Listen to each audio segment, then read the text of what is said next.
Hello, everyone. Welcome to part one of our CLDL power rankings.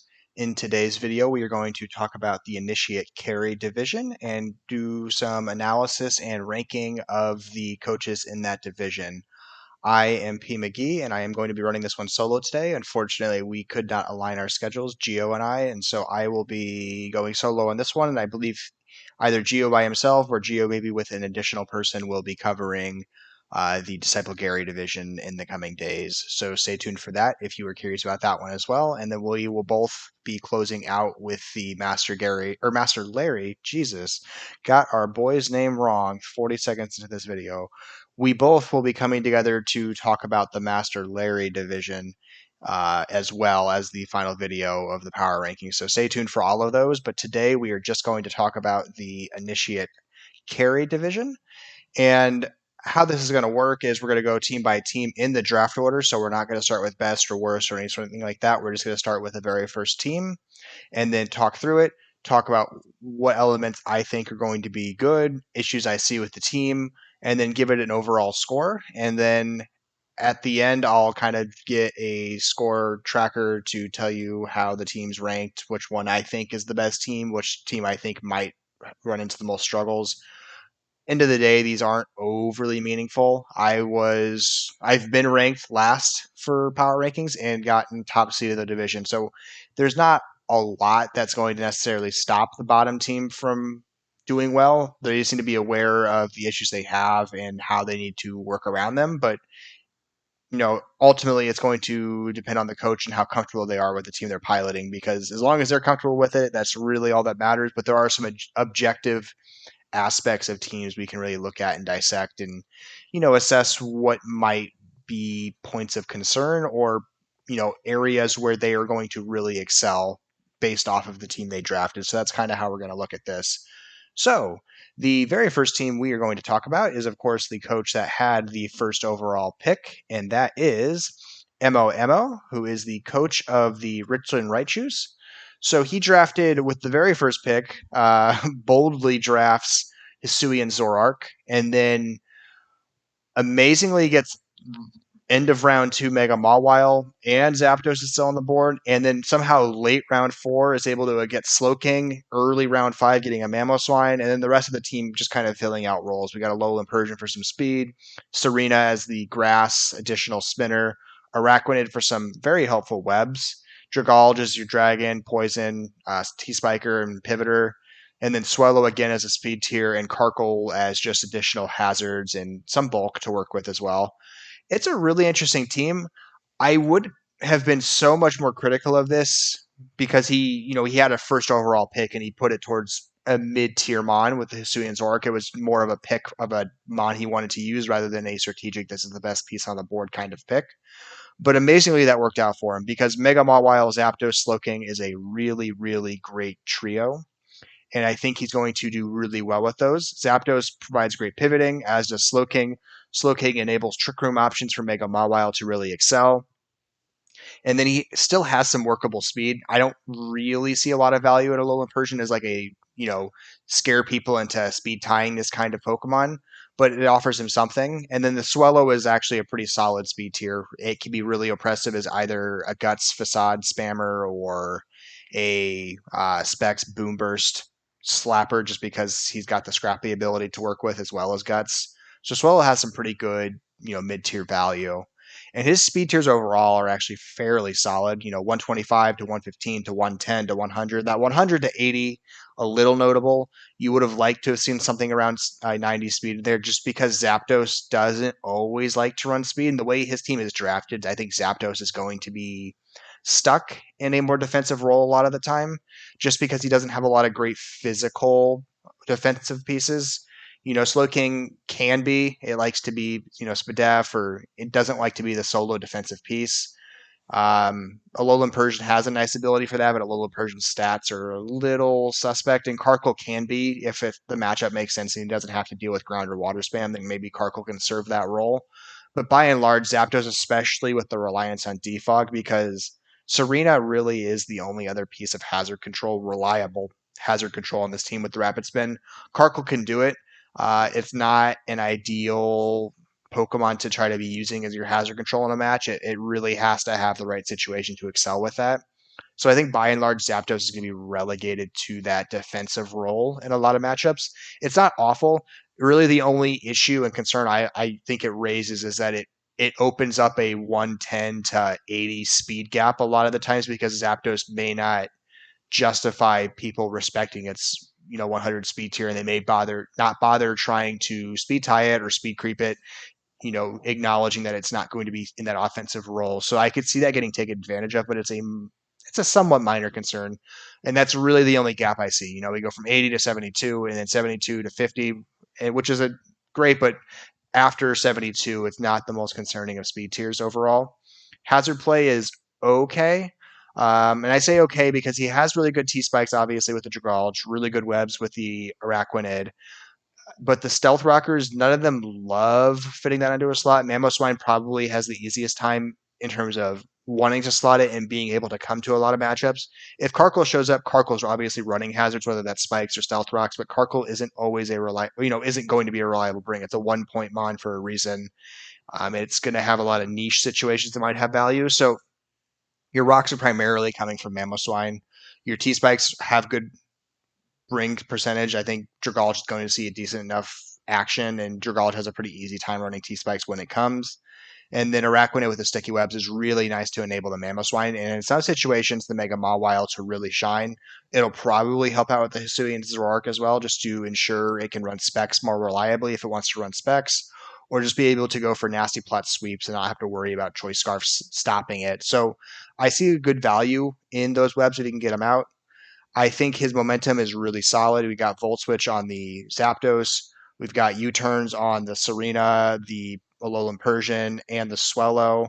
And then we got Flip Turn with the Dragalge and Teleport with the Slowking. This really helps to enable both Mamoswine and Mega Mawile to really pop off and smack things pretty hard.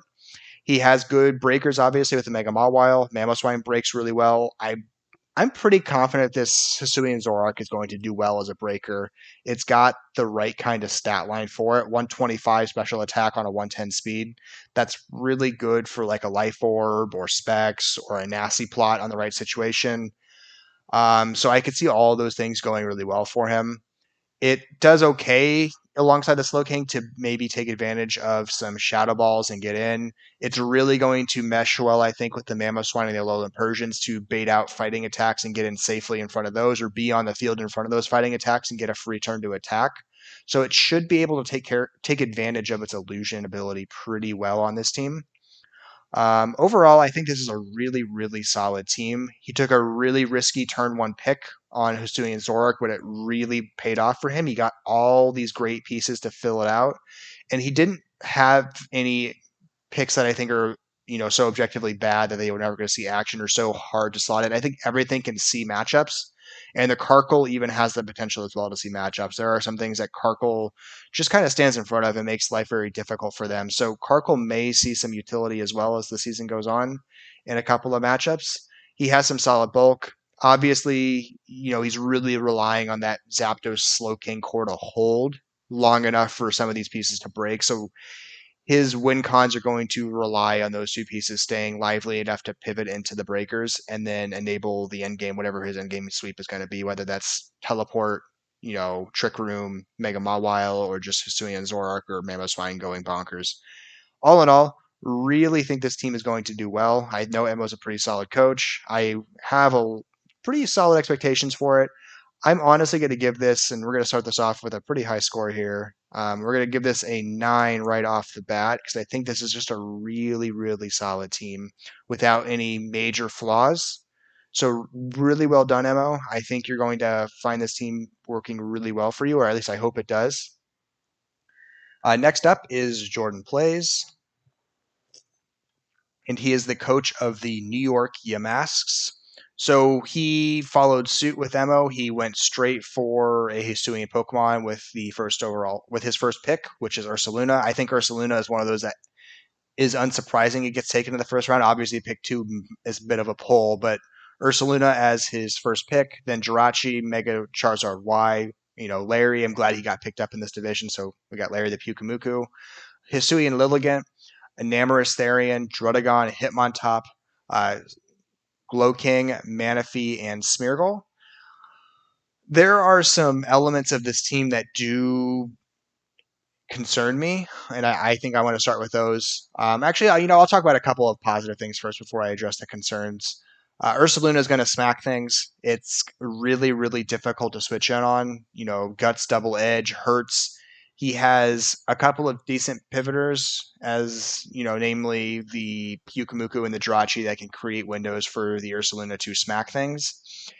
Mega Charizard Y is really difficult to switch in on, even if you are a specially defensive mon. Charizard Y just hits so hard. And with the addition of Weather Ball to its arsenal in this gen, it just has a really reliable base 100 fire move to smack around with. And because it sets its own weather, it has a really easy time slotting that in there without having to worry about any weird gimmicks. So it just has a pretty reliable hitter with that. And then overall, really solid coverage with things like Solar Beam, Air Slash, just to make it very difficult for the opponent.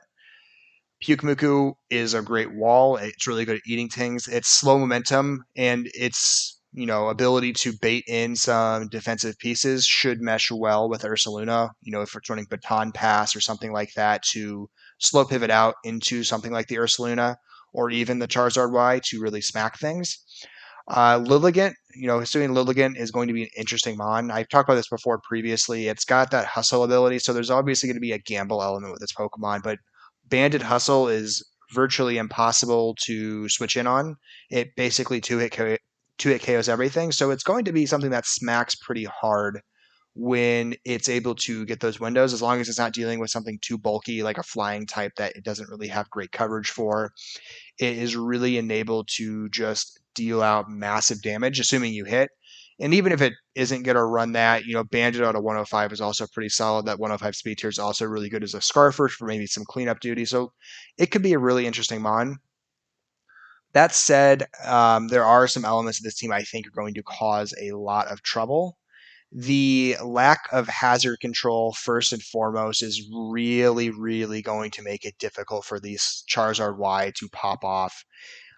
Any opponent looking at this team should prioritize putting rocks up on turn one, just because this team has a really hard time managing it. Charizard Y can't protect itself from rocks. It doesn't want to run defog. So this almost always forces all hazard control onto the Hitmontop. And so if Hitmontop doesn't have the matchup to show up or it has a hard time hitting the field, hazards put up against this team are going to stay. And it doesn't threaten super well back with hazards either. Druddigon is a pretty reliable rocker when it comes. It's one of the best low tier rockers you're going to find. Jirachi can slot those in decently, but Jirachi has a lot of versatility, and so being trapped into a rocker role is also not ideal. So I think this team is really going to be dealing with some unwanted hazard spam against it, and just to break it down, it really disables Charizard Y when there are rocks on the field. It can't switch in, looking for windows to attack. It gets stuck roosting a lot or slotting in roost a lot just because it knows it's going to eat that damage. So it's a really easy way to kind of wear this team down. And it is probably going to have to be something he needs to address at some point in the season, because I see that getting taken advantage of fairly regularly. And we'll see if he's able to amend that.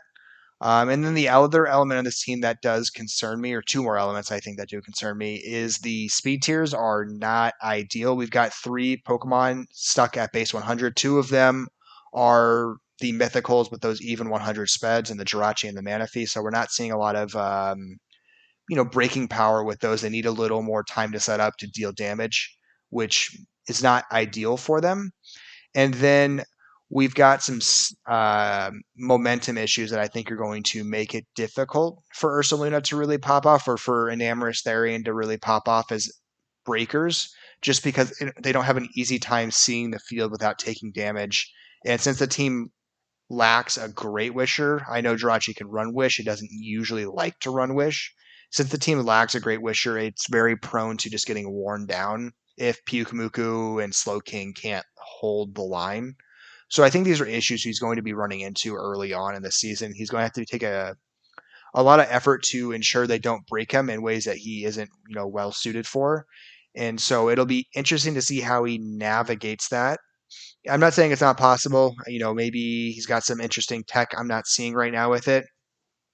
Obviously, the issue when 3 of your top picks are the Hisuian Pokemon is there's just not a lot of versatility in the move pools. Ursaluna is going to smack, and it's not going to be easily checked, but you know what's coming with your Ursaluna, so you know how to look at dealing with it. Same with the Hisuian Lilligant, same with the Enamorus. Those are 3 Pokemon that we generally have an idea of how they're going to operate.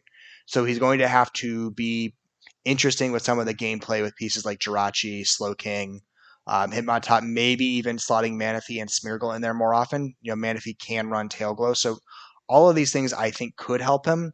He's going to have to play very creatively though, and that may, probably will be whether, the element that makes or breaks him. I I think every coach in the Initiate division can do well. We're not really far into the season yet. We've seen one game of action, so there's a lot he can show me, but this is a step below what Emmo presented. I think there are objectively some concerns with it, so I'm going to have to assess it as such and probably give this about a 5 for now, just because I think some of those elements, speed tier, hazard control, momentum, and then, hazard play are all not where they need to be. And I see those elements getting exploited as the season goes on, and those are issues he'll have to address. So I wish him luck. I hope he's able to prove me wrong, but we'll see how it goes. So next up, we've got Jeg57. I'm going to actually take a sip of something. We've got Jeg57 in his Portland Pincers. We've got Urshifu Single Strike and Mew. No idea how he managed to put those two pieces together. Those should never be able to get bunched together. They should both essentially be top 5, maybe top 10 picks. So Mew seeing late round 2 is really great for him because he was able to pair it with Urshifu, which is a great pairing. And then he's got Scizor, Sylveon, Nidoqueen, Mega Aerodactyl, who is also a great pairing with Urshifu. Inteleon, Turtonator, Rotom, the standard form, Pinsir, as I'm assuming a mascot pick, and then finally Persian. The speed tiers are okay, not great. There's kind of notable gaps in them. We go 150, 30 points down to 120. I don't even think we consider Persian a speed tier. Persian is pretty much never going to have a matchup that's worth showing up to, so you can largely disregard that speed tier and you go from 120 to 100, and then it gets a little more improved from there. So 197, 91, 85, 76, 65, 60, 36. So the 100 and below speed tiers are actually really, really solid. It's over 100 that we see these 20-point gaps. So Pokemon in the 110 to 119 speed tiers can really get bulky or run adamant or modest. And then same thing for Mons, in that like 140 range and below. So things like Dracopult or Zeraora all have a really easy time running Adamant or Modest as well. So I see those being issues with some of those speedier Mons being able to slot in extra bulk or go the harder hitting of nature, which will be issues he has to address as the season goes on. Hazard play, really good. He has Mew, so it's always going to be pretty good. Pinsir has rocks, so there's actually value in that. I've seen Pinsir come and bring rocks before. Nidoqueen is a pretty solid rocker. Mew, obviously. Aerodactyl can. I've done it once, but it's pretty hard to slot in, so it's not really a great rock option. We got Spikes with Mew, which is obviously spectacular. T-Spikes with the Nidoqueen, which has a lot of value and will probably come out a couple of times this season. His hazard control is really interesting. He's got a lot of it, but none of it is on Pokemon that are super happy running it. So they're all going to be situational hazard control pieces. Scizor is obviously a solid defogger, doesn't like to run it all the time. Rotom runs defog pretty reliably, doesn't want to come a lot of the time. Mew can run defog, doesn't like to a lot of the time. Aerodactyl shouldn't be running defog. I mean, it's possible, but it shouldn't be running it.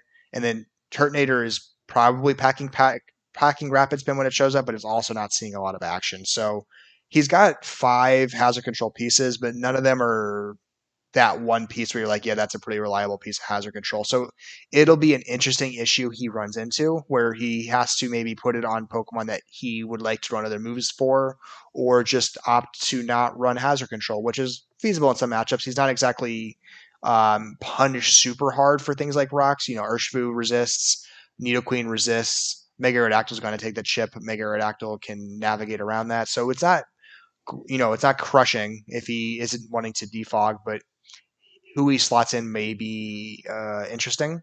Momentum on this team is pretty solid. Rotom pivots. the Mew pivots, the Urshifu pivots, the Scizor pivots, the Persian, for all it's worth, pivots, the Inteleon pivots. So he's got a lot of, and technically the Sylveon pivots as well with the Baton Pass. So he's got a lot of ability to generate momentum, which is really, really great for Urshifu. One point I think I would note is that this team doesn't scream strong special attacker. Nidoqueen's obviously very solid, but Nidoqueen doesn't always want to be super offensive. Sometimes Nidoqueen likes to be bulkier and just bait out attacks with like a Shuka Berry to eat an Earthquake and then KO back with like an Ice Beam on something like a Landorus. So Nidoqueen can do some good damage as a special attacker. Obviously, it's a pretty potent one in certain situations, but it doesn't always have great breaking power. We're talking even, with the sheer force and everything, it's great, but it's only a 75 special attack. So with sheer force life orb, it's good, but it's not, breaking potential all the time. So he may run into issues where certain pieces can really wall out his special attackers and put more pressure on Urshifu and Mega Aerodactyl to be the breakers in a match. What else do I want to say about this team? Mew is really good. Mew is as good as the coach using it. Fortunately for him, he's got a lot of other good pieces to lean on in case he needs time to get comfortable with Mew play. Urshifu is pretty straightforward, stupid easy to be effective with. He's already shown it in his first match how easy of a time Urshifu has just clicking buttons. Mega Aerodactyl is a really good cleaner. If you can get a free chance to Hone Claws and you've scouted out for Scarfers, Mega Aerodactyl pretty reliably closes out games. And Teleon's fun and spicy if you can get the RNG to play in your favor, because the Snipe Shot with the Scope Lens with the Sniper ability is crazy good damage. The 50% of the time it works. So it'll be interesting to see how that comes into play. He is the first coach with a really good Cleric Wisher in the Sylveon, which is going to be very nice for him, I think. The Initiate Division is still filled with some newer coaches. We don't always see crazy sweet plays going on. Some of these games can get more passive, so having a really good cleric like Sylveon just really enables him to stay alive and get pieces back to full health, and Scout just using its bulk to assess what an opponent's trying to do. He has more windows to make mistakes when you have something like Sylveon on your team to get pieces back to full health. And I expect he will take advantage of that as the season goes on. He already took advantage of it in week 1, and I expect that to be a continuing trend for him going forward. Overall, I think this team is really, really solid. The one point of note, and it could have came to bite him in week 1, is the water weakness is going to be something for him to watch. He doesn't have a grass type. His water type has no bulk to it, and his dragon type is also sporting um, a fire type, so it's not giving a resist. So his only resist to water is Inteleon, which makes him really, really especially prone to Specs water play, just because it puts a lot of pressure on Sylveon to be the answer to that, if it can be. Because Urshifu doesn't want to switch on those, Scizor doesn't want to switch in on those, Nidoqueen and Mega Aerodactyl get obliterated by those, so he may run into some issue where hyper offensive water Pokemon and really pressure that team. But if he's able to dance around those, then he's probably in a really good spot to do really well this season. So I'll be watching this team with a lot of interest. I think it's really solid, minus that issue with the water spam, and then obviously a little bit of gaps in that 100 plus speed tier range where it may enable some scary mons to run abilities or bulk you don't want them to be able to have. Overall, I'm pretty impressed with this team. I'm going to give it an 8 out of 10. Next up, we've got Robopup with his Arizona Absols. He's got the Megalopony, the Hydreigon, the Necrozma, the Heatran, the Swampert, the Togekiss, the Lycanroc Dusk, the Tentacruel, the Boltund, and the Grottle. Speed tiers are pretty solid overall: 135 to 121 to 110 to 100, 98 to 80 to 79, 77, 60. Really, only that 98 to 80 is a notable gap. It's going to enable some 85s to reliably outspeed, some base 90s or 95s, because 95 is a pretty common speed tier you'll see in draft. Things like Kyurem may be enabled to go really, really bulky, or maybe even switch over to modest and smack for extra hard damage. So that is probably going to have to be something he watches with this team, just because that is a notable speed gap, just because of the pieces that sit inside of that. Otherwise, though, really strong with the speed tiers. Megalopony, really great cleaner. Has a really easy job just kind of finishing out games once we've weakened the pieces, scattered for scarves, and address some of the bulkier pieces maybe sitting around, some bulky psychics or a couple of things that can switch in on close combats that don't mind the damage. Maybe something like a Buzzwole that otherwise might have walled it out. If you're able to remove those pieces, Lopunny really closes out. Hydreigon, I enjoy it. It's not everyone's favorite mon, but I like Hydreigon's versatility. It can be a nasty plot attacker. It can be a Dragon Dance sweeper. It can be utility or defensive. Pretty much the same thing with Necrozma. These are two Pokemon that have a lot of versatility, going to depend on the coach that's running that, how much versatility they see. Necrozma can really easily fall into some kind of sweep set every week, or it can be really bulky and play with its stored power and useful ability to manage super effective hits. But there's a lot both of those pieces can do. Hydreigon has a lot of survivability with the Roost and defogging and U-turning. There's a lot of utility with Necrozma as well, with Moonlight and Stealth Rocks and mixed sweeping options. So both of those are really fun mons to play with. Heatran, I enjoy seeing offensive Heatran. I don't know how Robopup's going to run it. I think most people tend to slide towards defensive Heatran a lot of the time, but it's a really fun offensive piece as well. Scarf Eruption is really difficult on some teams. Swampert's a good momentum on, good rocker. This team rocks really well. We've got 5 rockers with the Swampert, who's a reliable rocker, Necrozma, who's a reliable rocker, Lycanroc Dusk, who can pack rocks, doesn't usually. Heatran, who's a reliable rocker, and Grottle, if it ever sees action, is probably also going to pack Stealth Rock. So you've got 4 out of the 5 that pretty reliably carry rocks. And then we've got a good Toxic Spiker with the Tentacruel. So really solid and strong hazard play that's going to force opponents to address those or, probably be punished by it pretty much every week. Defog options with the Togekiss is pretty solid. Hydreigon is pretty solid. Both of those can pretty reliably run defog throughout the season. And then there's still Rapid Spin with the Tentacruel, which also is fairly reliable. So not a ton of hazard control pieces, but the ones that are coming are pretty good, and they're pretty high up there on the points value. So all 3 of them should see pretty steady action, and he shouldn't have issues slotting in a piece of hazard control when he needs it.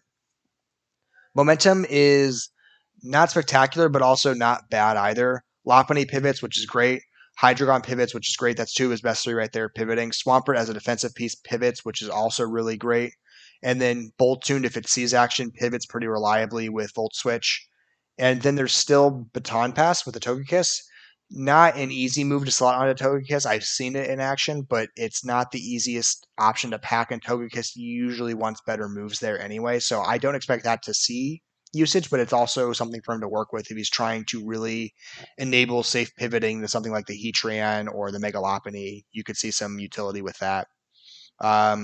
We've got Cleric there with the Togekiss as well. Togekiss really is pretty versatile Pokemon. It's got Wish, not the best Wisher. I mean, it's only working with like an 85 HP stat, but it's not bad either. And then you've got Defog with the Togekiss. You've got Heal Bell with the Togekiss.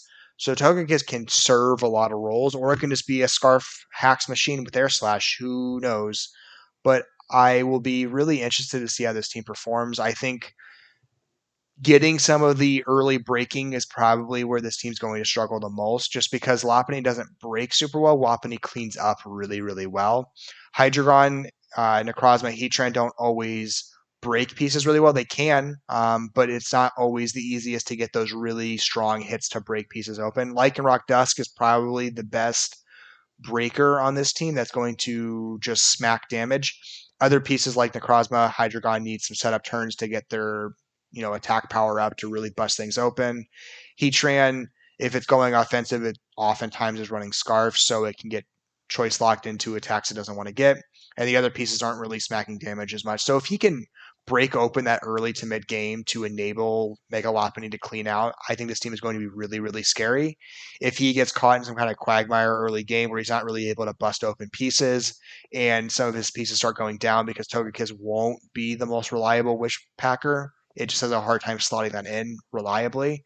And so if pieces start getting broken down by toxic spam or just, some solid counterplay by the opponent, it may be really hard for this team to find win conditions just because some of its better ones need either save turns to come in and set them up, or they need pieces out of play to really be enabled. So that's where I see the team struggling, but it's all very navigable by Robopup, and I expect he can do that pretty well. So overall, I'm really quite impressed with this team. I think there's a lot to like. I'm going to give it an I'm gonna give it an 8.5. Not a ton to criticize. I think, like I said, there's just maybe a little bit of issues with some breaking power, immediate breaking power. And if he's able to deal with that, then I think this team is going to be really difficult to play against. Next up, we've got Charizard Ace with the St. Louis Charizards. No surprise there. We've got Dracopult, Rillaboom, Mega Medicham, Skarmory. Stupid good combination right there of 4 Mons. You've got great speed and mixed attacking with the Dracopult. You've got a really reliable cleaner with the Rillaboom with either Banded sets or Swords Dance sets to play along with the Grassy Terrain, Grassy Glide. You've got Mega Medicham, who is that breaker you want to see early to mid game to create those win conditions. And then you've got Skarmory to serve as a really strong physically defensive piece to set hazards, be very difficult to break. And then on the specially defensive side, you got the Umbreon, who can wall out a lot of, as well as provide some needed cleric and wish support to this team to really enable pieces like Mega Medicham and Rillaboom to hit the field constantly and push through maybe some Rocky Helmets or some chip they had to take early game and just keep them up and active. You get additional defense with the Weezing and the Colossal, even the Piloswine. Blastoise can serve as a defensive role, or it can turn into a Shell Smash Sweeper, which I think will have opportunities to be used just because a lot of resources are going to go towards dealing with the Rillaboom and the Dracopult and the Mega Medicham, and that may really enable special water at +2 from the Blastoise Shell Smashing to just decimate teams and run them over.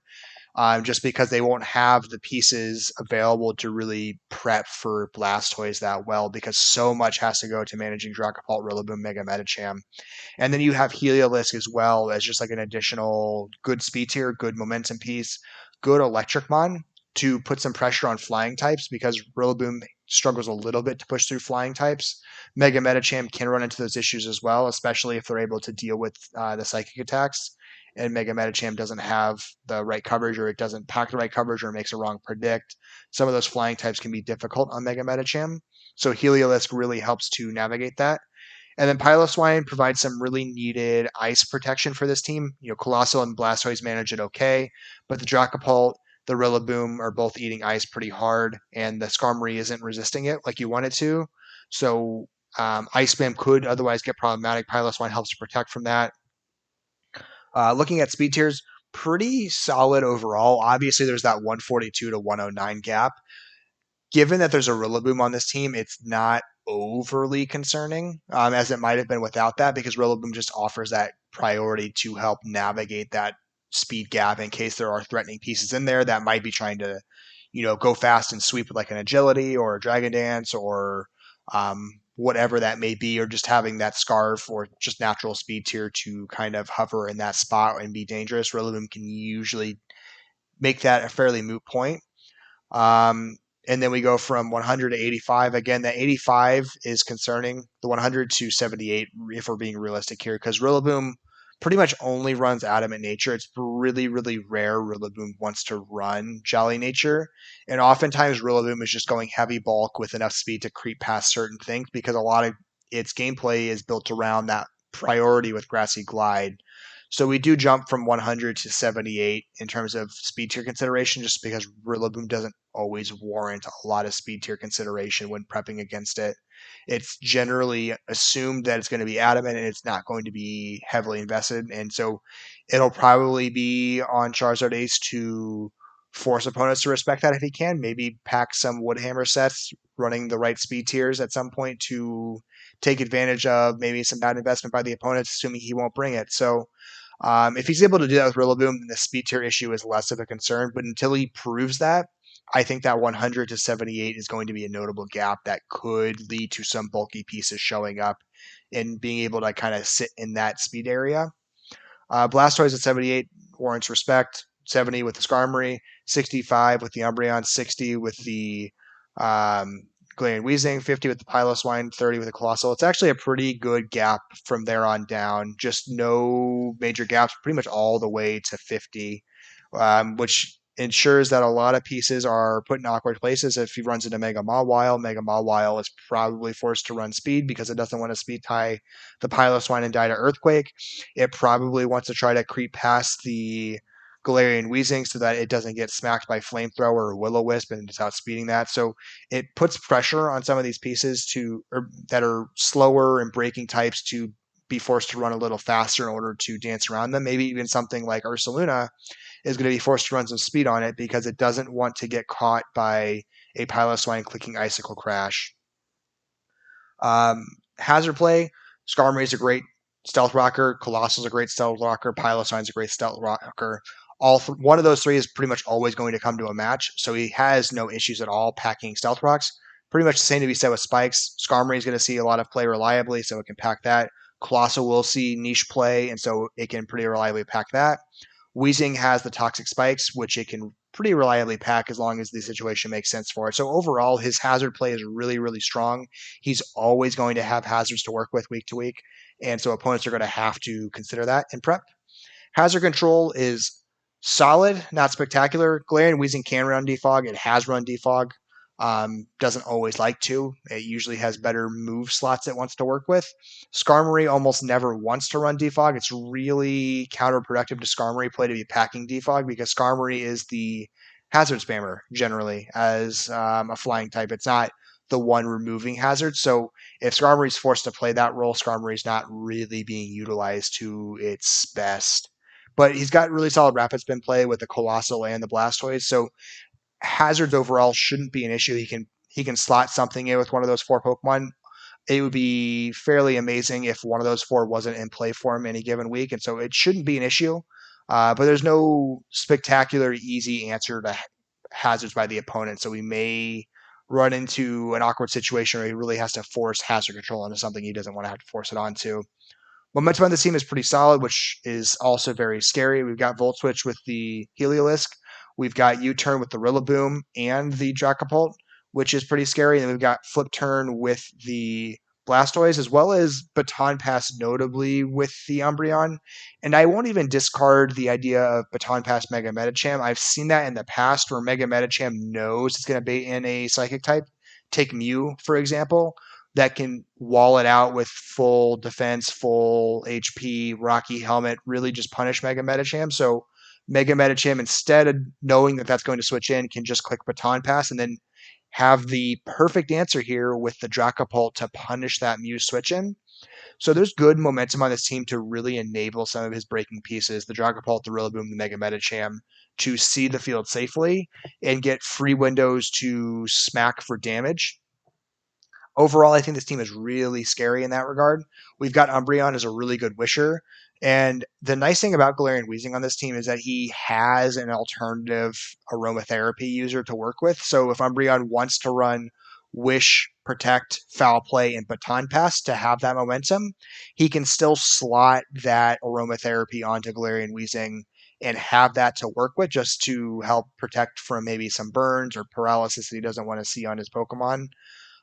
Overall, I think this team is going to be fairly effective. He's got a lot of defensive pieces to play with. I mean, he's actually got a lot of defense to play with. Piloswine's defensive, Blastoise can be defensive, Colossal's defensive, Weezing's defensive, Umbreon's defensive, Skarmory's defensive. And you would think this team is just going to be very stally, but he pretty easily brings Dracopult, Rillaboom, Medicham to almost every match. Those are three really scary offensive pieces right off the bat in pretty much every match that has to be considered. Heliolisk should see decent appearances, which is also a pretty solid attacker. And then Blastoise always has the potential to switch into a shell smash mode. So overall, I think this team is not going to struggle to generate offense, and a lot of its defensive pieces, really make it difficult for the opponent. A couple of them pivot with the Umbreon and the Blastoise. And so as long as he's able to dictate the flow of the game, which I think will be fairly easy for him to do with a team like this, he's going to really put the opponent on the back foot in a lot of matches and just oppress them with some of these breaking powers with Mega Medicham and Dracopult, things like that. So overall, really strong team. I'm going to give this a 9, or I guess for the sake of power rankings, because I do like Emmo's more. I think there's more fluidity with the team. I'm going to give this an 8.99, but this is basically at the same tier as Emmo's. I think they're both very strong teams. So next up, we've got ProShuriken, and he is running the Landorus, which is very, very scary, the Tapu Fini, the Darmanitan, which is a fun Pokemon and I think meshes super well here, and we'll talk about that more in a minute. The Aegislash, the Cinderace, the Regieleki, the Mega Sceptile. It's very funny how fast this team is, and yet how good the speed tiers are. And I actually can't believe how balanced his speed tiers are considering the amount of speed he's running. Claydol, Zoroark, and Wigglytuff are the last pieces on the team.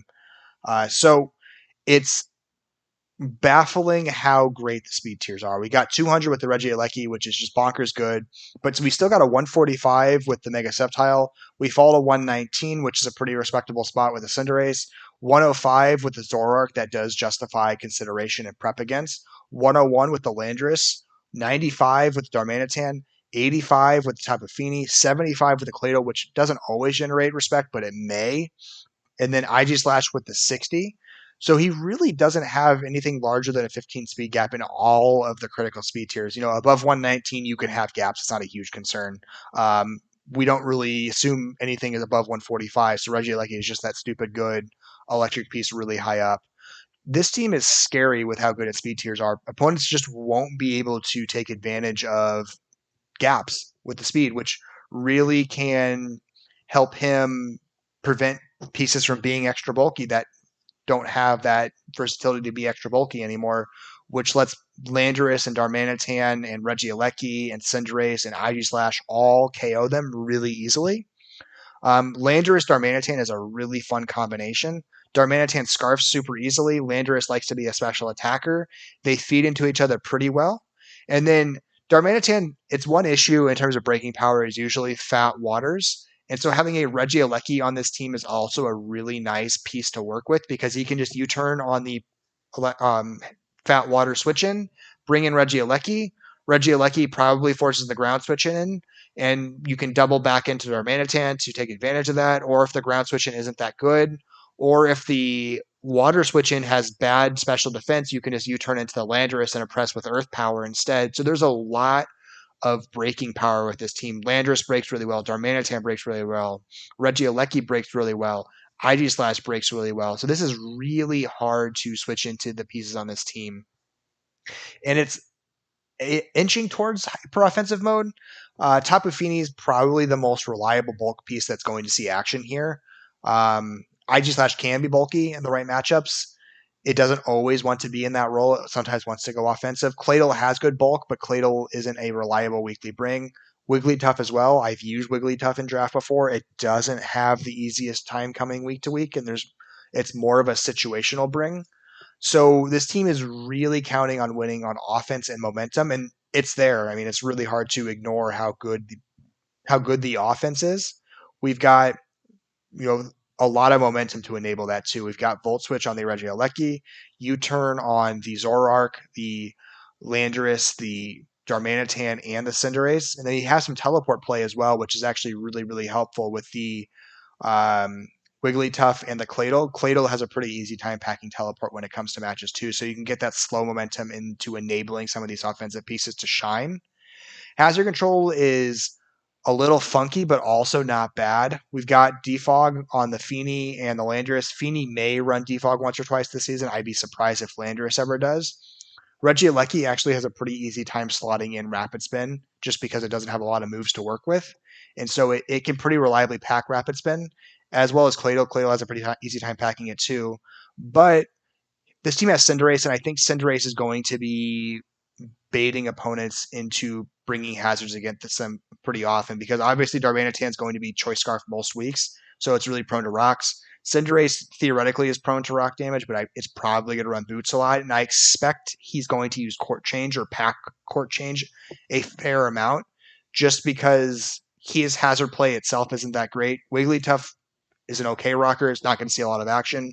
Landorus is going to be there every week, but it doesn't like to pack rocks very often, if at all. And then Claydol, when Claydol comes, obviously packs rocks, but Claydol also isn't going to see a lot of action. So the Court Change Cinderace is actually going to be really, really helpful here to navigate what is otherwise lackluster hazard play and maybe make that his own advantage, because opponents want to put hazards up against this team. They really, really do. Especially spikes.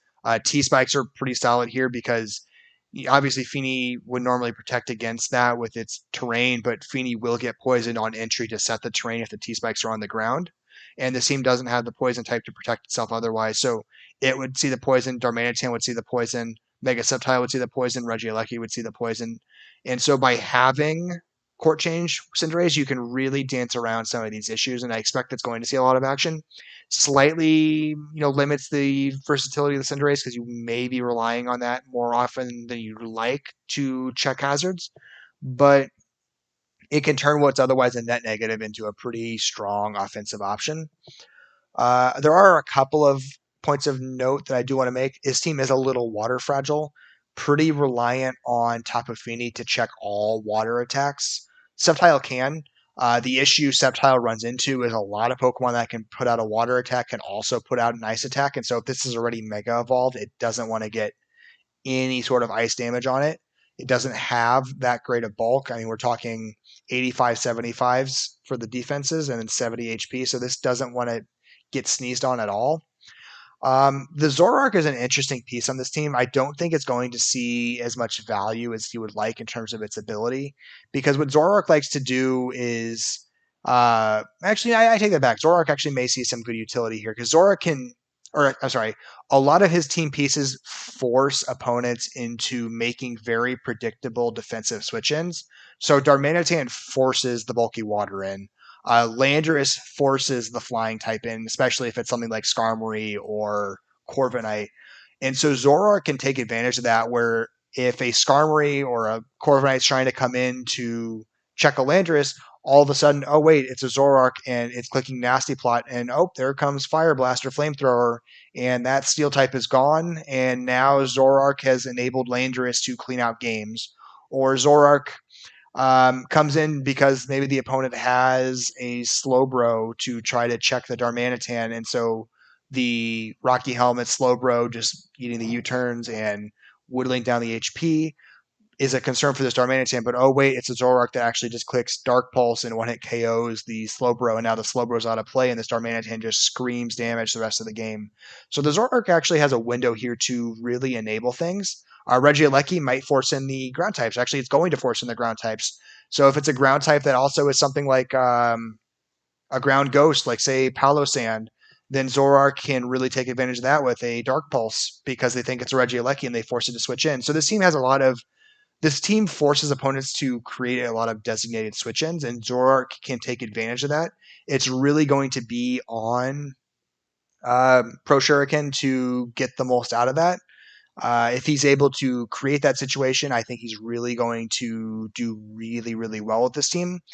But this team really is dependent on him controlling game flow. If he's stuck on the back foot, this team loses pieces quickly, just because Fini, IG Slash, Claydol aren't going to reliably hold the line constantly a lot of weeks. They can check things temporarily, but without Wish coming into play very often, because Wigglytuff isn't going to see a lot of action, pieces start to wear down. And if he can't get back on offense, he's going to be in a bad spot. Or if he can't control the hazard play, then he's in a bad spot because Darmanitan can't see the field that often. It has a limited number of switch-ins to that point. So if opponents dictate the flow of the game, he's probably going to lose those matches. But if he's able to control it and put opponents on the back foot, and this team is really enabled to do that, I think he will do really, really well for himself.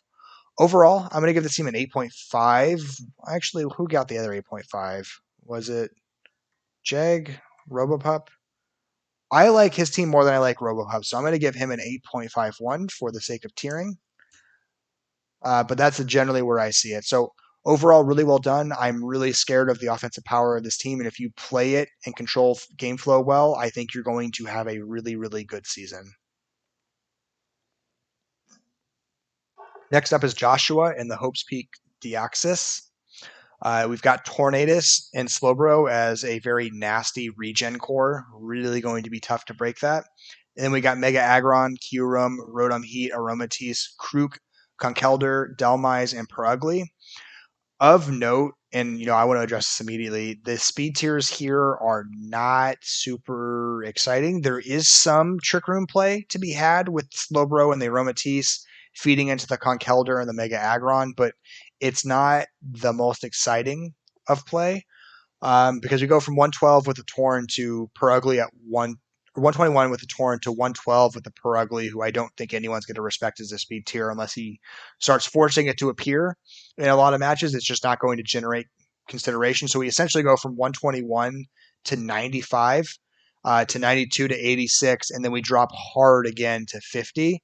So there's a lot of pieces that are going to be able to run bulky. Basically, if you are a 110 or higher, 109 or higher, 109 to 120, you can run your Adamant, your Minus Nature, because nothing's going to outspeed that, because you don't have to worry about the Purugly and you're not going to catch the Torn.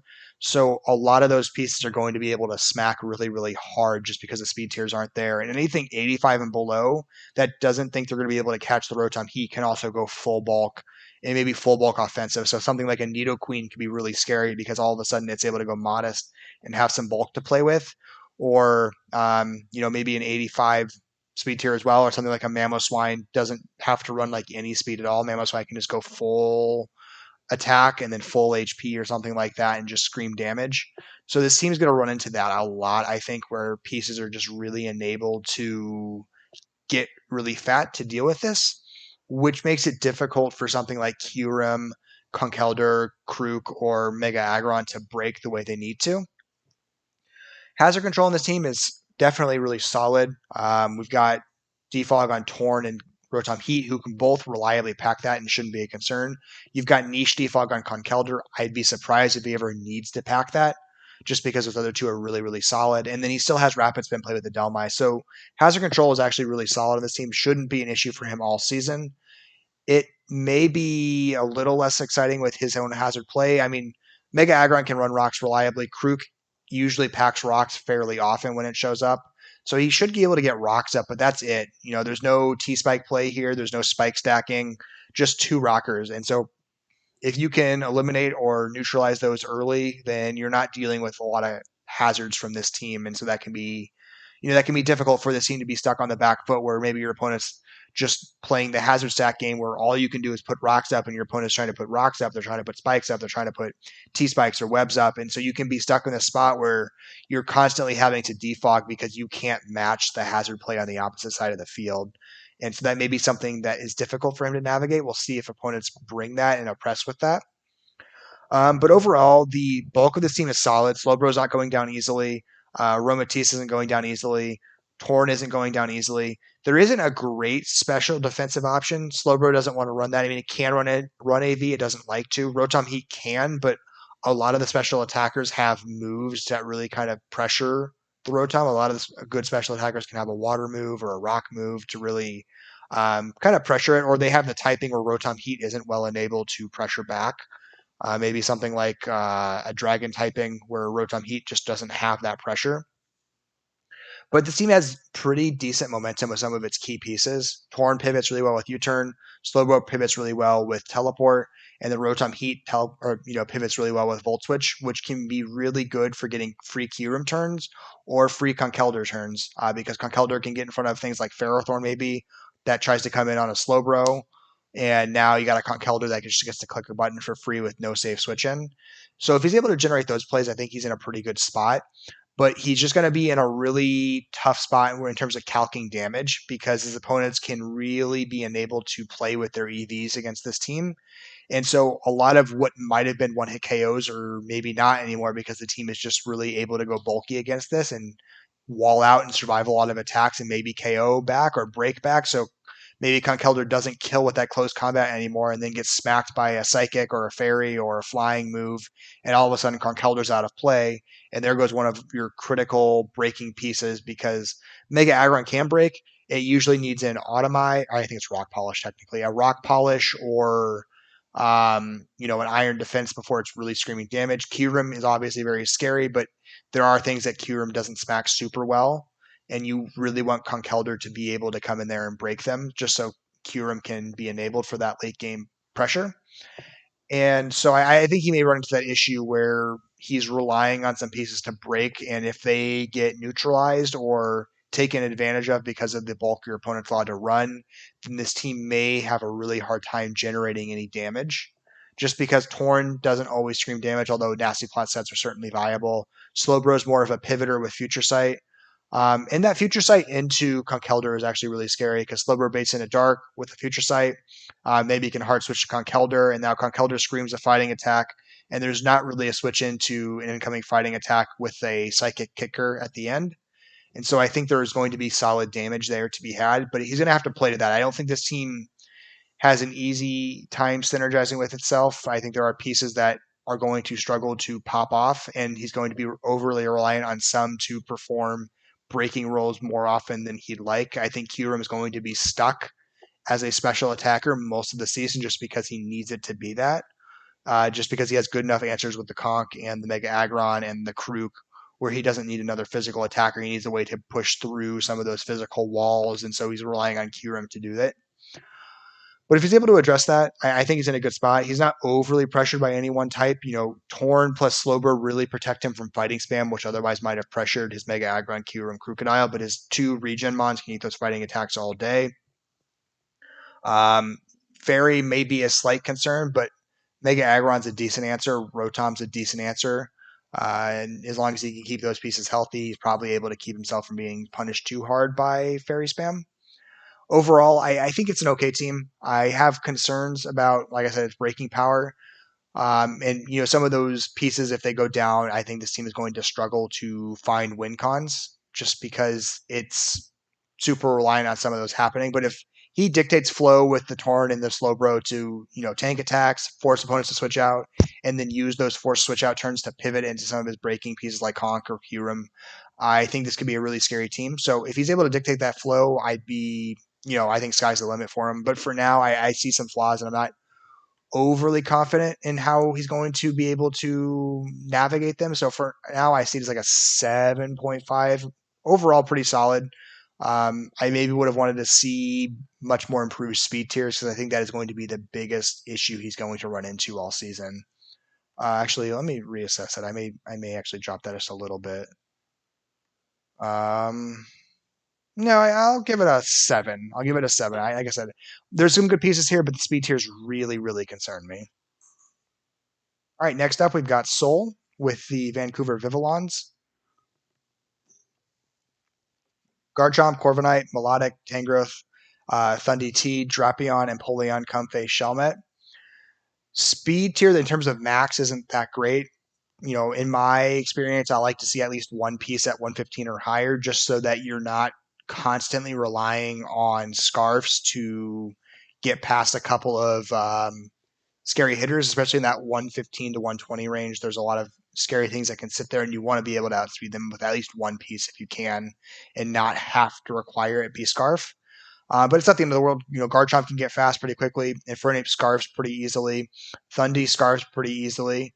Comfey can disregard speed tiers with its triage. So these are all navigable Pokemon to work with, and I think he can dance around that. I like the defense on this team. Corviknight's really hard to break. Melodic's really hard to break. Tangrowth is stupid hard to break.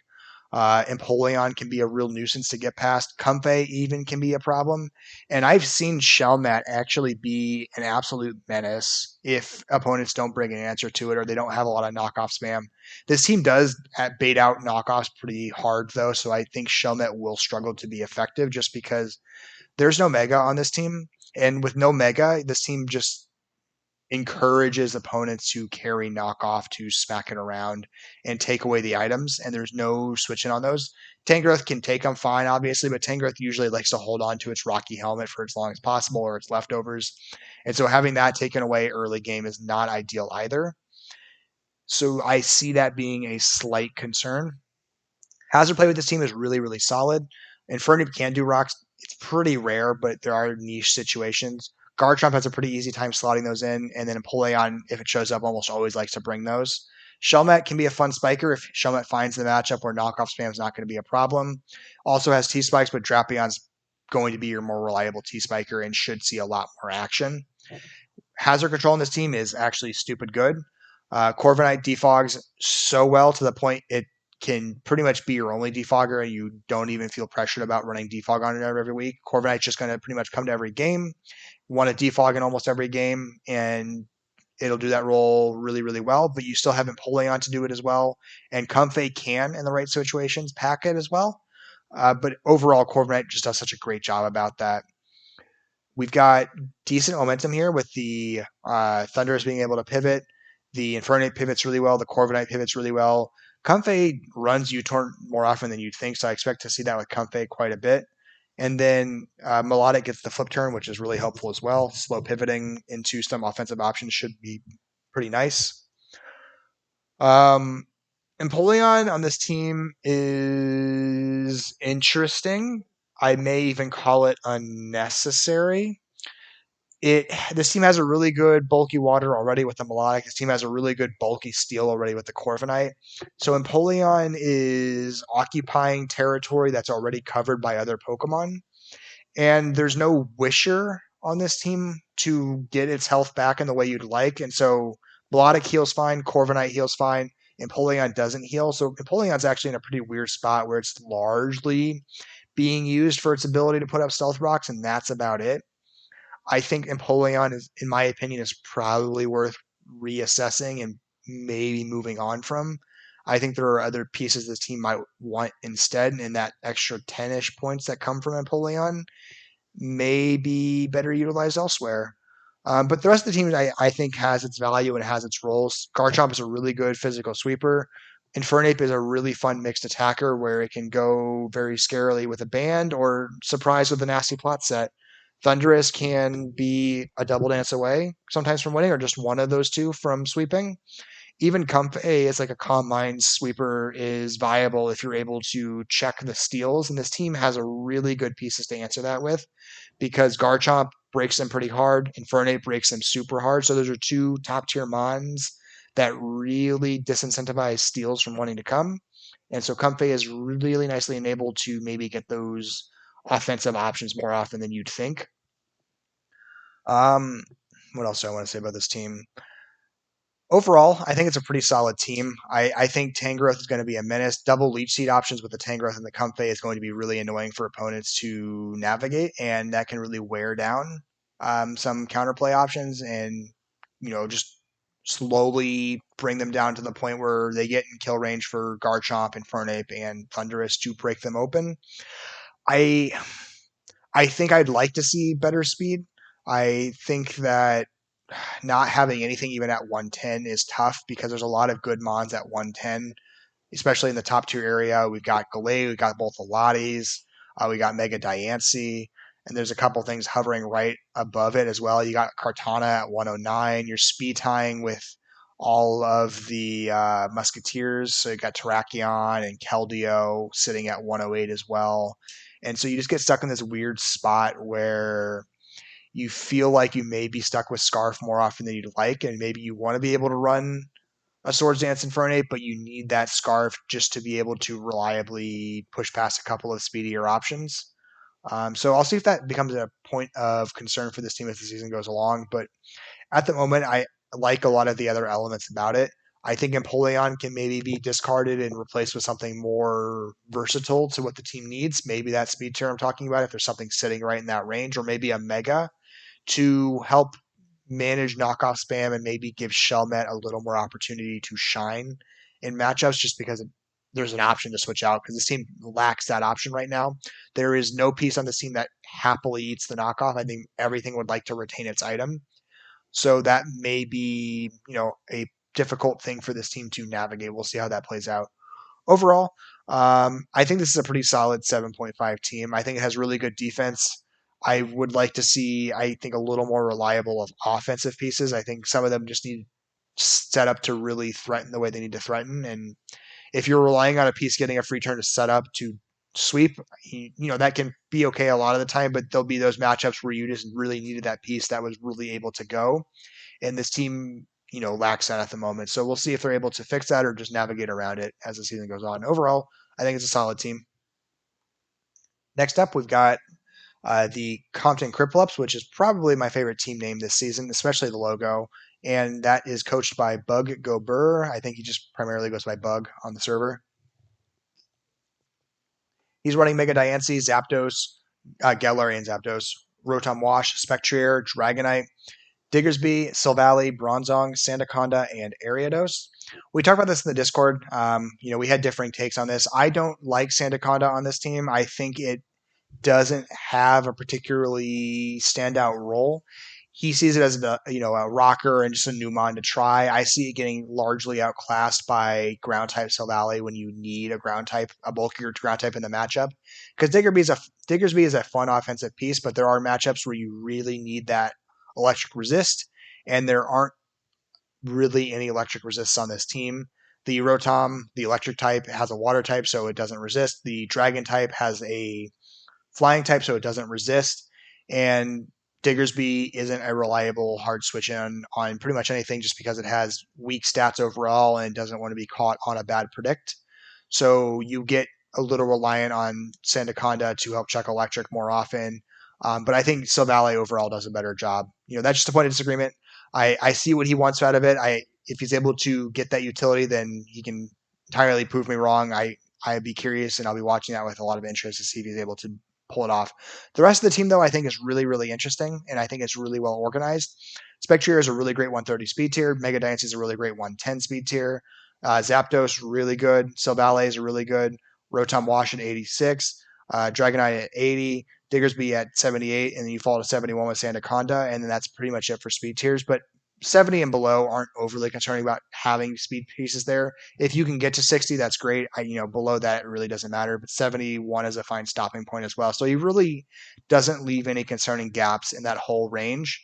And I expect that will really help him be able to calc better against opponents just because they won't have as many free windows to go extra bulky on some pieces just because they all are forced to speed tie a lot of things. Mega Diancie is a really great special attacker, can be a fun mixed attacker or physical attacker in the right matchups.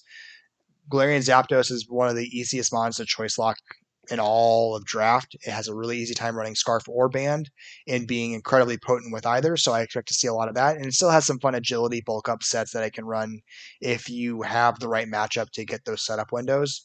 Rotom Wash is a really solid defensive piece, can be fun on offensive with a Scarf or maybe nasty plot sets. Spectrier is a stupid good closer if you can check the normals and the darks, and this team has a really great fighting to do both of those things with the Galarian Zapdos, so that shouldn't be too much of an issue. Dragonite's a fun utility mon.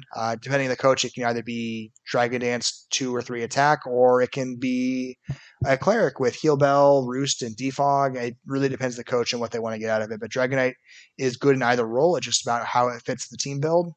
Diggersby is a really fun Scarfmon, or maybe a Swords Dance, quick attack kind of menace on the mat, depending on the matchup.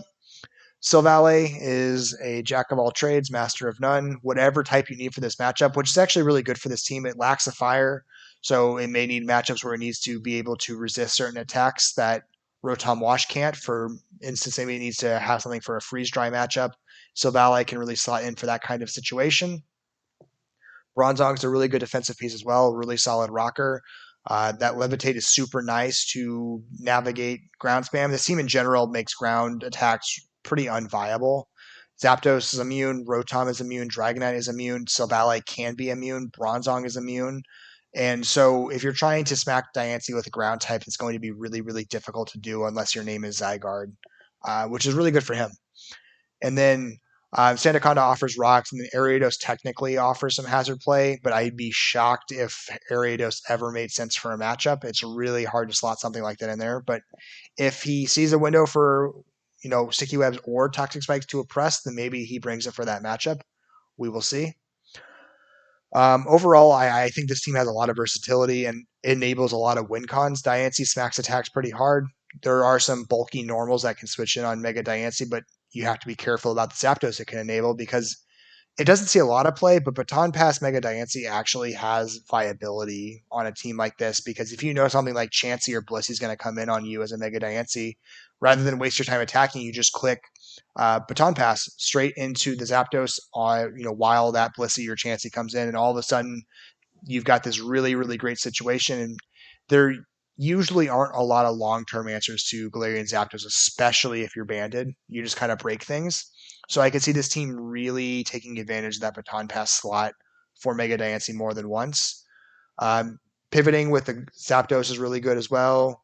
The Silvally pivots nicely, and the Diggersby pivots nicely, and then you get Volt Switch from the Rotom as well. So a lot of the primary pieces on this team that are going to see the most action pivot really, really reliably, which just enables things like Spectrier or Mega Diancie or even set up Dragonite to get those scary sweep windows and just oppress. So I expect he's going to take advantage of that fairly often. And then there's still solid defensive pieces to lean on. Bronzong does a pretty good job at checking a lot of attacks, as does Silvally, depending on the matchup you need and the typing you need. Those both can be pretty solid. And then Dragonite offers that bulk roll if you need it to be, thanks to its multi-scalability and the addition of heavy duty boots this generation. Overall, I think I like this team a lot. Those two end mons aside, I think this team is going to do really, really well. I think the coach knows what he's doing with these pieces. And so I have full confidence in Bug's ability to really shine this season. His hazard control is also stupid good because we've got Defog on the Rotom, which is happy to pack it. Defog on the Silvally, which is happy to pack it a lot of the time. And then Defog on Dragonite is actually much more usable than you would think. So all of those can pretty reliably pack it depending on the matchup. And so he shouldn't have any issues controlling hazards, and he's got enough to play with on his side to, oppress back. So overall, I think this is like an 8 team, maybe even, I'm gonna say an 8.5. My issues with it are pretty minor overall, and I think the offensive firepower of this team is really, really good. I believe I gave an 8.5 for one already. My stuff is being slow now. ProShuriken. I did give ProShuriken an 8.51. I like Bug's team better from a balance point of view. I think it just does the same thing and it has a little more flexibility to make mistakes. So I'm going to give this an 8.52 because I think it's just a slight step ahead of what ProShuriken is doing. All right, so that's his team. We're in the back few now. This is going to be a very long video. I will try to come back in here and put timestamps so that coaches know when they're being talked about. I really wanted to give a breakdown for all these teams and give you guys your proper moments to discuss them. I'd be surprised if anyone watches the entirety of this, but I really do want to make sure every coach has feels like their team got discussed and talked about. Nothing, more disheartening than a 30-second run over of your team and then they say it's trash and they move on. I want to make sure we kind of walk through and, I give my takes on what I'm looking at. So next up, we've got Hysterikally with the Delaware Dodrios, one of our moderators this season. And we thank him for, giving his time to helping make our league as good as it can be. He has got the Mega Scizor, the Latios, the Primarina, the Mandibuzz, the Raikou, the Donphan, the Audino, the Mienshao, the Vileplume, and the Incineroar. Speed tiers overall are pretty solid. There are a couple of gaps of note. Raikou is his fastest piece. It's not the worst thing in the world to be your fastest piece, but sometimes you like to get one thing above 115 if you can. It just, allows you to not be super reliant on scarfs in some matchups. So it's not the end of the world. You made just a small quip with the team. 110 with the Latios, 105 with the Mienshao, and then there's a really concerning drop off from there because we go from the Mienshao at 105 to Mandibuzz at 80, which virtually never runs speed except in very niche situations to creep certain things. So Mandibuzz isn't going to get a lot of considerations as a speed tier. And then Scizor doesn't like to run speed all that often. It will, in the right matchups, it will creep past things, ensure that base 60s aren't going to catch it, so it'll run enough to get to like 241 speed, but it's not going to get to that 273 speed stat all that often, just because it's happier being adamant or especially defensive or defensive. And so there's not a lot of reason to go max speed. So in a sense, we basically cease to exist as a speed tier after 60. I think Primarina gets consideration. Primarina will actually go to that 240 speed stat a lot. It's a really solid Scarfer. Base 60s are surprisingly good at being Scarfers because they can get to 360 speed, which gets them past 110s, just below 115s. So you can really do a lot with that speed tier, surprisingly. But there are some pretty big speed gaps here, and I think that's going to allow his opponents to get extra bulk on pieces, which is a little concerning because things like Mienshao don't want to take hits. So Mienshao wants to be able to KO what it hits or, create situations to KO it later. But Mienshao may run into issues where it wants to click close combat and it should kill something, but now that piece lives just because it had the ability to run that extra bulk. And the Mienshao, especially at -1 in its defenses, just gets obliterated by any attack. Raikou runs into similar problems if it has to eat any physical attacks. So these are issues I expect he may run into in the season, where pieces that he doesn't want taking hits are now taking hits because they aren't breaking the way they need to break. And if he's able to dance around that, that's great. But it will be something that will, I think, pop up more than once for him. Some type matchups that are a little concerning. He doesn't like the ice matchup at all. Incineroar helps with it, obviously. Scizor helps with it, obviously. But Primarina isn't really the greatest answer, especially if we're talking freeze dry. Scizor is hoping that the ice user doesn't have fire coverage. Something like Nidoqueen is really, really tough on Mega Scizor or Nidoking, just because they have the versatility with their move slots to fit in that fire move. And Incineroar is pretty solid as long as the ice type doesn't have a ground move as well. Something like Mamoswine is actually really, really scary for this team to deal with, especially when we're talking legacy Nat decks, because I've seen it, I've recommended it. Natural Gift Mamoswine is actually super, super scary for opponents to run into, just because it can catch them with that fire move. For like Mega Scizor. Mega Scizor doesn't think Mamoswine has any moves to hit it with, and all of a sudden it gets popped by the natural gift, and then now Mega Scizor is gone as your one answer to Mamoswine, and there are no answers left, and Mamoswine is just clicking buttons. So ice typing could be a concern for this season. I think the big one of note is that there really isn't a flying resist. Raikou can, but if Raikou's running into anything that's physical flying, so things like to run Dual Wing Beat or Brave Bird, then this team doesn't really have a safe switch into those. You're maybe relying on a very bulky Mega Scizor or Mandibuzz to eat those attacks, but you're not resisting them. And when you can't resist attacks, that really just motivates people to run band sets more often. And so some of these pieces may not be good switch-ins for that. Hazard play is literally just Donphan with Stealth Rocks. Obviously, that's not ideal. Donphan packs rocks pretty reliably when it comes, but if your team can't get hazards up reliably, it's going to be forced into managing hazards more often than it would like. Sometimes a really good way to keep counter hazards and control, prevent your opponents from stacking hazards against you is just to keep putting a lot of hazards up or keep putting more hazards up than they can put up, because then you're forcing them to defog or rapid spin or play a more defensive role, and you can take advantage of that and insert your offense. And so this team lacks the ability to do that because they only have one rocker. They have great hazard control. Their hazard control is fine. They got Mega Scizor defogs pretty well. Mandibuzz has a super easy time defogging. Rapid Spin on the Donphan is great. Latios is a niche one. I don't expect to run defog. It doesn't need it to in any situation I can expect. But the unfortunate thing is Donphan doesn't really get to take advantage of its Rapid Spin all that well, because Donphan is also the only one putting up rocks. So you're not really enabling Donphan to do the really cool thing that Rapid Spin does, which is keep your opponent's hazards on the field while removing the hazards on the opponent's. I'm getting my words all mixed up. Donphan's great ability is being able to, or Rapid Spin in general, its great utility is being able to keep the hazards you put up, keep them on your opponent's side of the field, while removing the hazards that are bothering you. But unfortunately, you don't have a lot of hazards to put up, so Donphan doesn't get the max utility it wants to see. Really good momentum on this team. Volt Switch on the Raikou. We've got pivoting with the Mienshao, the Scizor, the Mandibuzz, the Incineroar, all pretty happy to run U-turn on a pretty regular basis. Flip turn on the Primarina. So this team just circles around all game long, which is really nice to see. and should enable the Latios to be what it needs to be, because Latios really needs to be a consistent breaker on this team. Mega Scizor can, but it usually requires getting rid of a couple of pieces first before Mega Scizor really pops off. Namely, steals and fires need to be addressed before Mega Scizor really pops off in a match. So if you're able to do that, the Mega Scizor is really, really doing well. But in the meantime, you have all this momentum to create Latios opportunities, and there's not a lot of pieces in the meta that comfortably and consistently switch in front of Latios.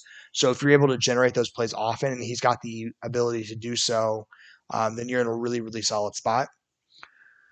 Vileplume is actually a pretty fun mon. It can be kryptonite to a couple of physically offensive pieces just because of the strength stat, and the effect spore can punish contact moves, and you can get health back pretty reliably with a Vileplume. So it should have a more than one matchup where it just annoys opponents really, really effectively. And I'll be interested to see how he utilizes that this season. Audino is a really good cleric. It works actually pretty solidly on this team. Mega Scizor's got good bulk. Latios isn't, super fragile. Incineroar's got really good bulk. Primarina's got solid bulk. Manabuds has solid bulk. So it wish passes fairly effectively. And then Mienshao has the regenerator, so it doesn't have to worry about ever needing to get wished. It just pivots around like it likes to and gets itself back up to full health. So this team doesn't fall apart very easily. And if we watch the match that he already played in week one, you kind of see that his team doesn't crumple easily. But he, and he needs to be careful in how he uses some of his offensive pieces, because he doesn't have a lot of breakers that just come in and scream damage. Really reliant on the Latios to do that. Set up Scizor, and then maybe Specs Raikou or Bandit and Mienshao. And so if he loses those early or misuses those, or like I said earlier, if Mienshao doesn't KO something it's supposed to KO and then it gets KO'd back, then he starts losing offensive pressure early, and that can be problematic. Overall, though, I think this is a fairly solid team. I would like to see a little more hazard control, and then he may need to look at some of his speed tiers at some point this season and see if he can correct those a little bit, just so that he is forcing opponents into more predictable EV spreads and ensuring some of his pieces can KO what they need to KO when they need to KO it in a match. Overall, I'm going to give this, I think, a 7. I think a 7 is where I am, because the speed tier isn't exactly where I want it to be either. There's another 7. I think it's better than the other 7. I think it was Robopups. I may be wrong on the team. Nope, not Robos. Let me find the team. Charizard, nope. Nope. Yeah, Joshua's. I think it's better than Joshua's. I'm going to give it a 1 up on Joshua's. So for the sake of assessing where this is, I'm going to give this a 7.01. And we will move on. 4 more to go. So next up is SpiritUnion. He's got the Mega Gallade, the Enamorus, the Hisuian Gudra, Vaporeon, Superior, Landorus Therian in round 6, which is insane.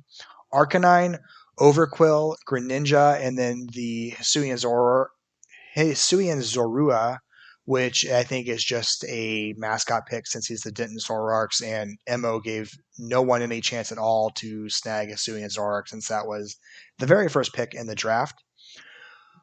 There are a lot of aspects of this team I actually quite like. Speed tiers are really good. We got 122 with the Greninja, to 113 to 110 to 106 to 95 to 91 to 85 to 70 to 65 to 60.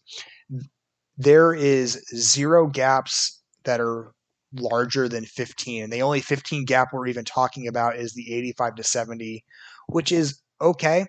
I will say Overquill is going to need to show it's going to run that 85 speed tier, or at least speed investment somewhat often to force consideration. Otherwise, you may start to see some 80s just creep past uninvested Overquill and then be able to outspeed that. The offensive pressure on this team is also mind-bogglingly good. Mega Gallade smacks damage. Enamorus smacks damage. Landorus, it just smacks damage. Greninja is a pretty good mixed attacker and can do a lot with spec sets if it's able to fit those in. Superior can be a really good closer if you're able to deal with the steals and the fire types. And hey, look at that. We've got a Landorus that's really able to deal with those, and a Namorous that has the coverage to deal with those, and a Mega Glade that has the ability to deal with those. So you've got a lot of ways to enable the superior to shine. And then you've got some really interesting bulk on this team, which I think will work out pretty well. We've got Arcanine, which can be really bulky. We've got Vaporeon, which is really reliably bulky. And then we've got this new Pokemon who I think will be a really, really scary special defense wall, which is the Hisuian Gudra, because it's got the 150 special defense stat, as well as I believe an 80 HP stat. And so AV sets are going to be really, really scary. The Steel Dragon is an interesting typing. You lose a lot of resist with that combination, but you have so few weaknesses. I think it's just fighting and ground. And so if you're aiming to be an AV Pokemon that's just eating special attacks all day, if you're only weak to two things, ground and fighting, which are both not the most common of special attacks. We're talking Earth Power as a ground attack, and then basically Focus Blast and Aura Sphere as fighting attacks.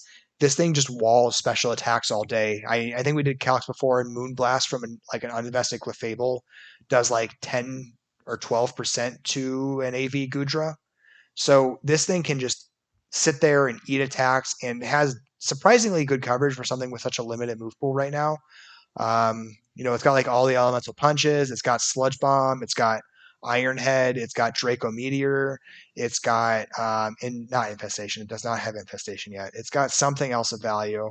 But basically, it's got a move for pretty much every type, and so it can smack a lot of non-defensive pieces around. Sludge Bomb is really good for inflicting status on some defensive switch-ins, especially normal type switch-ins. So something like Licky Licky that might want to switch in on it can get pressured out with the Sludge Bomb, or Umbreon can get pressured pretty hard by the Sludge Bomb just because as a steel type now, it's not getting bothered by the synchronized from the Umbreon. So it can really dance around some of the bulkier pieces just thanks to that Sludge Bomb access to get, very helpful poisons out there. And then Vaporeon's a pretty good physical wall, as is Arcanine. Overquill is an interesting piece. I don't know that it's going to be great as a defensive mon. I don't know what its role is going to be on this team. I'm curious to see what he's able to do with it. It does get access to spikes, which aren't on the sheet that you can see, but I think it'll be a really interesting spiker if he's able to slot that in, which is needed because his only rocker is Landorus, and Landorus is an okay rocker, but Landorus usually doesn't like to run that week to week all that often.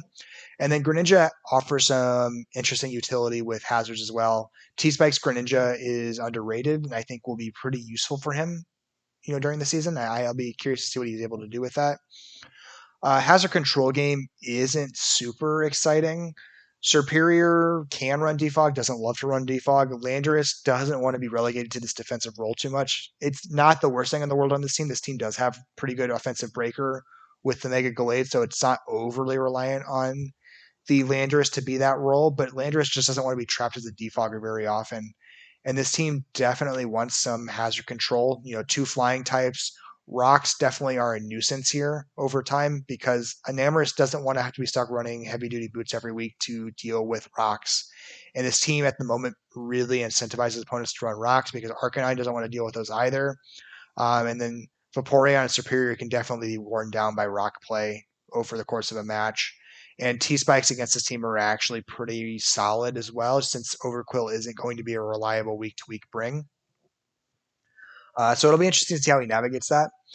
Fairy spam will be concerning, especially physical fairy, just because Arcanine is really your only safe switch in on physical fairy, and that can get abused, especially if Arcanine doesn't have a good matchup or there's good coverage on the physical fairy move. Maybe they have a ground type or a water move as well to play with, and so Arcanine doesn't switch in as well anymore. I think Enamorous Mega Gallade is going to be a really potent offensive combo. My only concern is that he doesn't have a ton of mobility, but he has enough where I think he'll be okay. U-turn on Landorus is nice. U-turn on Greninja is nice. Flip turn and teleport are good for his defensive pieces to generate slow switch-ins for them to threaten. Nothing really switches in on Enamorous. It's got Earth Power for steals. It's got Mystical Fire for steals. It's got Sludge Wave for grasses, things like that. It's obviously got Moon Blast, which is really scary. So it really does smack damage really, really well. And it has just the right amount of coverage to pressure just about everything. Barring like I think Chansey or Blissey, there's not really great switch-ins to this Pokemon. So every window it's given to attack is going to be really, really scary, especially if it's able to run Life Orb or other things as well, which I said may be a problem just because the hazard control is not optimal at the moment. Overall, I think this is a really, really strong team. I think it's going to pressure really hard with some of its breakers, and it has a strong enough defensive core with Gudra, Vaporeon, Arcanine, and maybe some bulky Landorus and Superior play to hold the line, and that wish support from Vaporeon should really enable some scary options for this team. Overall, I'm going to say the speed tiers are so good too. I think this would be a really good team. I think he picked two of the best options with the Hisuian Pokemon. I think Enamorus and Gutra are both really strong. I'm going to give this an 8.53. I really think this is a strong team. Who was my 8.52 earlier?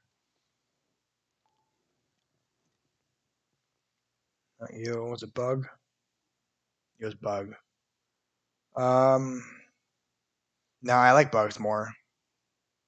I think Bugs is a little. Oops. I think Bugs is a little more proven and effective. I think this one is still theory crafting, so I got to keep that in mind. So we're going to say 8.15. So that's between Bug and someone else that was the 8.1. Next up, we've got Tox, the team Nuclear Warfare, and this team of pure stall, which is actually fascinating. I think stall is obviously nothing people enjoy playing against. I think it's a pretty horrifying matchup when you have to know you're running into stall, and this has all the right stall pieces. We've got Unaware on both the Unaware on the Clefable. We've got Magic Bounce on the Sableye to mitigate that. We've got a Cleric in both the Clefable and the Blissey. We've got solid Defog in the Gliscor, and we got the Magic Bounce with the Sableye. We've got a couple offensive options. Salazzle can be offensive, although given that this is the team it is, I think Subtoxic is also going to be pretty common. Cloyster can be a pretty scary sweeper in the right matchup, but you can be a shell smash away from kind of getting out of control. And Gliscor can go Swords Dance sets, which also can break things open pretty well. And Reuniclus can set up. But this team is going to be really, really frustrating to play against, and you have to be careful on how you play against it. You might want to say, "Oh, I'll just taunt this team and it'll be fine," but then you have to realize Mega Sableye has Magic Bounce and it can just bounce the taunt back, so that doesn't necessarily work as well. Sub is pretty solid, but it's hard to set up on a team like this. Clefable could be unaware, or Toxapex could be Haze. So it may not be as easy as you'd like to create those setup windows. It'll be interesting how he plays it. This is the type of team when it loses one piece, it can lose all six in rapid succession just because of the domino effect that tends to happen against stall teams, where stall teams are built on not losing anything. And if they lose something, that usually enables the teams to start blasting through it. Bans will be really interesting, bans and specs to just immediately break things and put them into a KO range. Obviously, with things like Toxapex and Gliscor, they can scout pretty well without losing too much damage. So it'll be very interesting on how to counterplay that. Speed tiers are largely irrelevant. I'm a stickler for speed tiers, but they don't matter on a team like this. The team isn't interested in going first. It's interested in outlasting you and stalling you for 100 turns until you misplay too many pieces and get them statused or weakened or broken beyond repair, and then slowly but surely doing that to all six Pokemon. I think there are going to be a lot of angry coaches playing this team this season, and it's just what it is.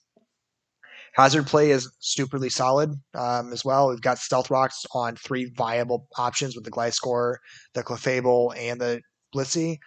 Spikes on the Cloyster, T-Spikes on the Toxapex and the Cloyster as well. Defog with the Gliscor, and then we got some rapid spin options with the Eldegoss and the Cloyster, but really the Magic Bounce from the Mega Sableye as well as the Defog from the Gliscor. Gliscor will be pretty sufficient to keep hazards out of play, and this team stacks them well enough where opponents are probably going to be forced to defog more than they would like anyway. So this is going to be a really, really tough team to play against. It's very beatable, obviously. My expectation is that this team will probably be within the top three seeds for the season. Most people that draft stall like this know what they're doing with it.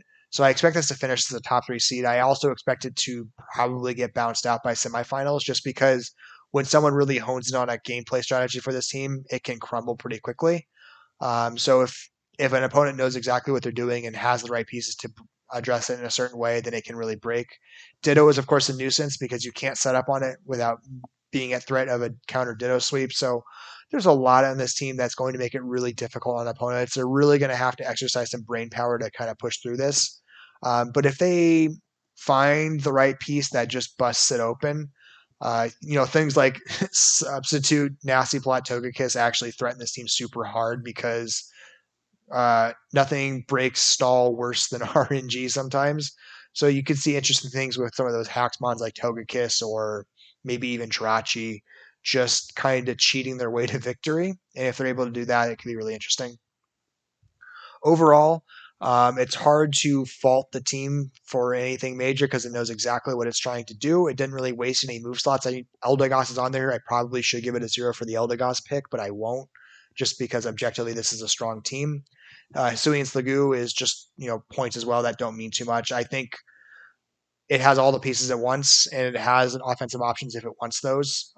Overall, really, really scary team. I pretend that it's a joke team. I pretend that it's bad, but honestly, he drafted a team that's going to be really hard to play against. Arguably the best team in that sense, but I need to see him pilot it because if he doesn't know what he's doing with the piloting, then it loses a lot of viability. So I'm going to stick with I think I'm going to give Emmo and Charizard still the edge up for a more balanced draft, and we're going to give this an 8.98.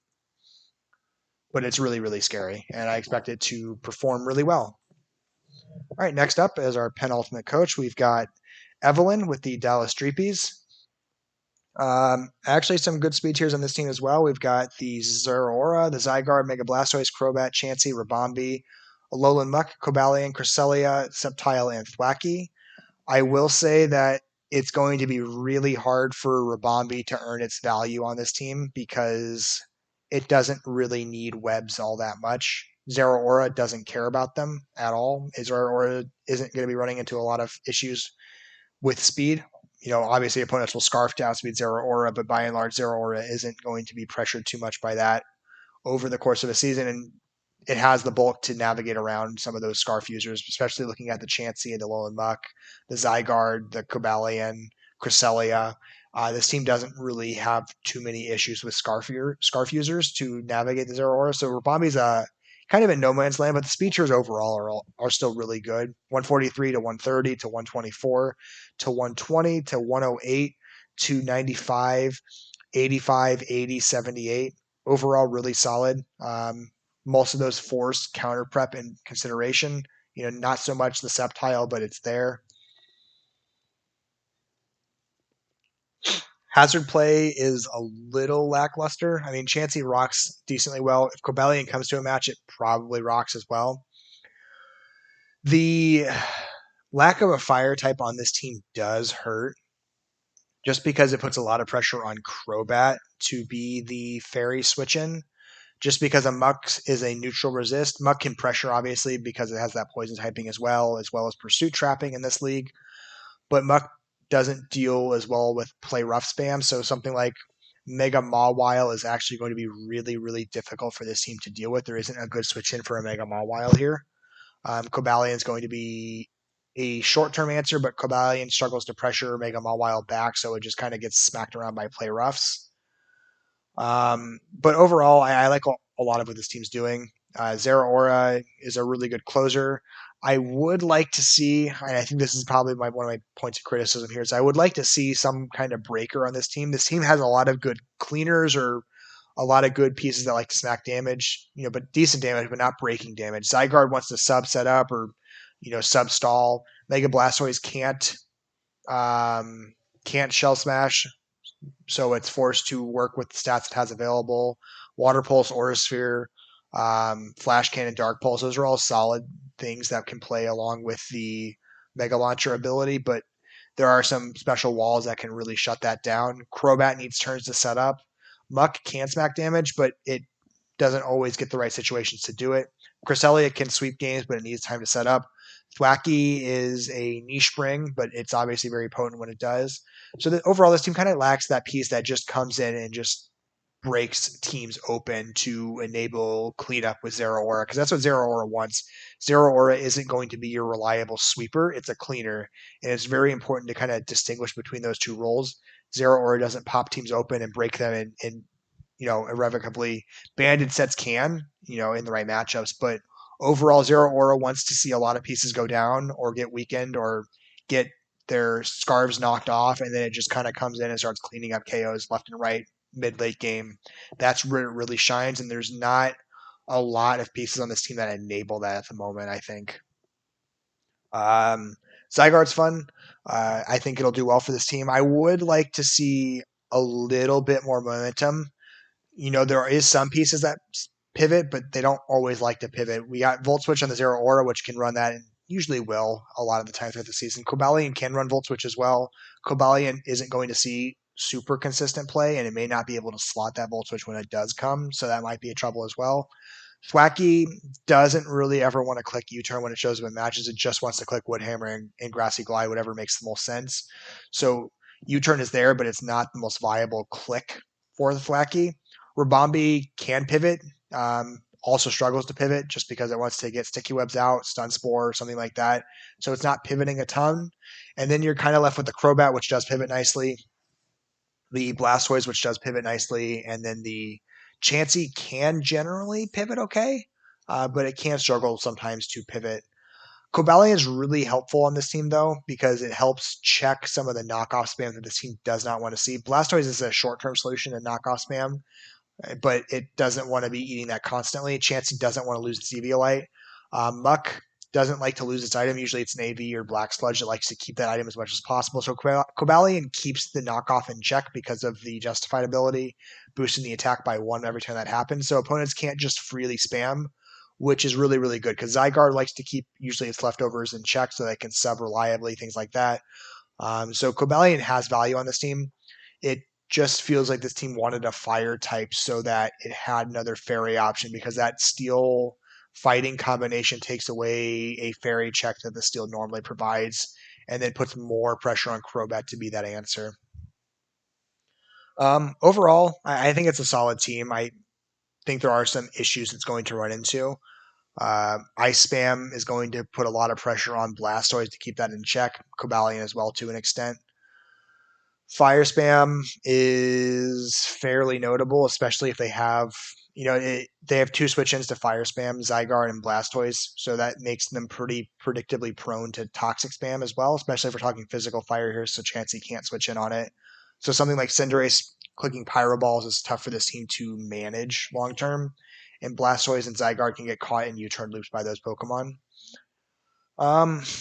Overall, I think it's an okay team. I'm not in love with some of the pieces. I think the lack of a breaker does concern me. I'm going to give this a 6.99. There was another 7.0 team I liked a little bit better, so I'm going to give them the edge. Which brings us to our final team after this very long video, which is the Fair Fight Bidoofs, coached by Frosty. We've got the Celesteela, the Nidoking, the Suicune, the Salamence, the Licky Licky, the Quillfish, Hisuian, the Azelf, the Vanillix, the Arctozolt, and the Volibee. Speed tiers are really, really wonky here. We've got the 115 with the Azelf, which is a notable speed tier and solid. It forces consideration. Salamence at the 100 forces consideration.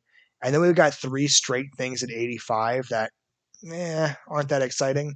Nidoking obviously is pretty good as an 85. It forces that counter prep, which is good. Suicune is just a redundancy of that speed tier.